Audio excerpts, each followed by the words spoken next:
என் லைஃப்பில் இந்த மாதிரி ஒரு பெயின்ஃபுல்லான ஒரு சுச்சுவேஷனை நான் ஃபேஸ் பண்ணதே கிடையாது. மனசு முழுக்க வலி வலி மட்டும்தான். இந்த சுற்றுப்பயணத்தில் என்னென்ன மக்கள் பார்க்க வராங்க, அதுக்கு ஒரே ஒரு காரணம் தான், அவங்க என் மேலே வச்சிருக்கிற அன்பும் பாசமும். அந்த அன்புக்கும் பாசத்துக்கும் நான் எப்பவும் கடமைப்பட்டிருக்கிறேன். அதனால தான் இந்த சுற்றுப்பயணத்தில் மற்ற எல்லா விஷயங்களையும் தாண்டி மக்களுடைய சேஃப்டி, அதில் எந்த காம்ப்ரமைஸும் பண்ணிடக்கூடாதுன்றதுக்காக தான் அது என் மனசில் ரொம்ப ஆழமாக இருக்கும் அந்த எண்ணம்.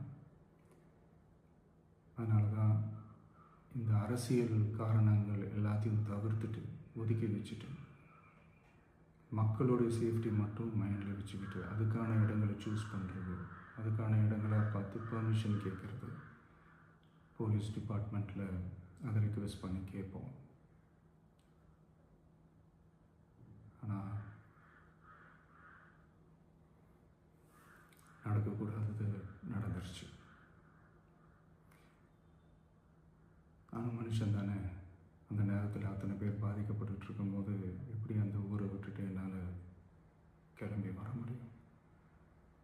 நான் திரும்ப அங்கே போகணும்னு இருந்துச்சுன்னா அதை ஒரு காரணம் காட்டி அங்கே வேறு சில பதட்டமான சுச்சுவேஷன்ஸ், வேறு சில அசம்பாவிதங்கள் அந்த மாதிரி எதுவும் நடந்துடக்கூடாதுன்றதுக்காக தான் நான் அவாய்ட் பண்ணேன்.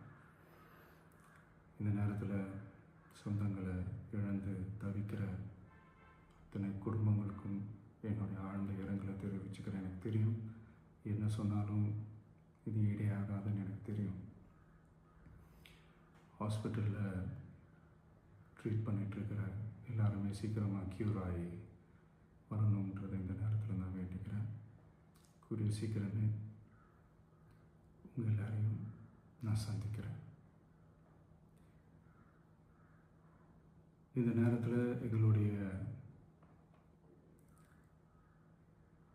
வலிகளை, எங்களுடைய நிலைமையை புரிஞ்சுக்கிட்டு எங்களுக்காக பேசின அரசியல் கட்சிகளை சார்ந்த நண்பர்கள், தலைவர்கள் அனைவருக்கும் என்னுடைய நன்றியை தெரிவிச்சுக்கிறேன். கிட்டத்தட்ட ஒரு 5 மாவட்டத்துக்கு பிரச்சாரத்துக்கு போனோம். இந்த மாதிரி எதுவுமே நடக்கல. ஆனால் கரூரில் மட்டும் ஏன் எப்படி நடக்குது, எப்படி நடக்குது? மக்களுக்கு எல்லா உண்மையும் தெரியும். மக்கள் எல்லாத்தையும் பார்த்துக்கிட்டு இருக்கிறாங்க. கரூரை சேர்ந்த அந்த மக்கள் அந்த உண்மையெல்லாம் வெளியில் சொல்லும்போது எனக்கு கடவுளே நேரில் வந்து இறங்கி அந்த உண்மைகள்லாம் சொல்கிற மாதிரி எனக்கு தோணுச்சு. சீக்கிரமே எல்லா உண்மைகளும் வெளியில் வரும்.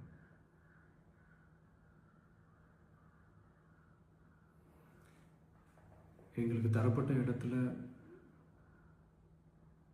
நாங்கள் போய் அந்த ஸ்பாட்டில் நின்று நாங்கள் பேசிட்டு வந்தோம். அதை தாண்டி எந்த தவறும் எங்கள் சைடில் நாங்கள் எதுவுமே செய்யலை. பட் இருந்தாலும் எங்கள் கட்சியை சேர்ந்த நிர்வாகிகள், தோழர்கள் மேலே எஃப்ஐஆர், அது மட்டும் இல்லை சோஷியல் மீடியாவை சேர்ந்த நண்பர்கள், தோழர்கள் அவங்க மேலே எஃப்ஐஆர்லாம் போட்டு இப்போ பிடிச்சிக்கிட்டு இருக்கிறாங்க.